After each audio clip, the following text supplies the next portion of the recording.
3 দিনের সফরে শনিবার ঢাকা আসছে উচ্চ পর্যায়ের একটি মার্কিন প্রতিনিধি দল। সম্পর্ক জোরদারে সফরে গুরুত্ব পাবে দ্বিপাক্ষিক অর্থনৈতিক সহযোগিতা।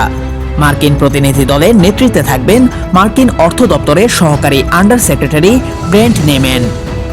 এছাড়া প্রতিনিধি দলে রয়েছেন মার্কিন পররাষ্ট্র দপ্তরের দক্ষিণ ও মধ্য এশিয়া বিষয়ক অ্যাসিস্ট্যান্ট সেক্রেটারি ডোনাল্ড লু ও ইউএসএআইডি এর এশিয়া বিষয়ক উপসহকারী প্রশাসক অঞ্জলি কৌর সহ আরও কয়েকজন।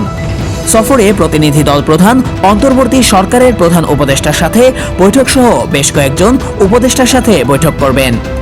আলোচনায় গুরুত্ব পাবে ছাত্র জনতার অভ্যুত্থানে রাজনৈতিক পট পরিবর্তনের পর বাংলাদেশের সঙ্গে সম্পর্ক জোরদারে। এছাড়া বাংলাদেশ যেন ঘুরে দাঁড়ায়, তাই বাংলাদেশের বর্তমান সংকট উত্তরণের চাহিদাগুলো জানতে চাইবে ওয়াশিংটন। তবে ডোনাল্ড লু ঢাকা আসছেন দিল্লি হয়ে। সেখানে ওয়াশিংটন দিল্লি প্রতিরক্ষা বিষয়ক ইন্টারন্যাশনাল সংলাপে যৌথভাবে সভাপতিত্ব করবেন তিনি। এ বৈঠকে যুক্তরাষ্ট্র ও ভারতের দ্বিপাক্ষীয় ইস্যুর পাশাপাশি আলোচনায় গুরুত্ব পাবে বাংলাদেশ প্রসঙ্গ।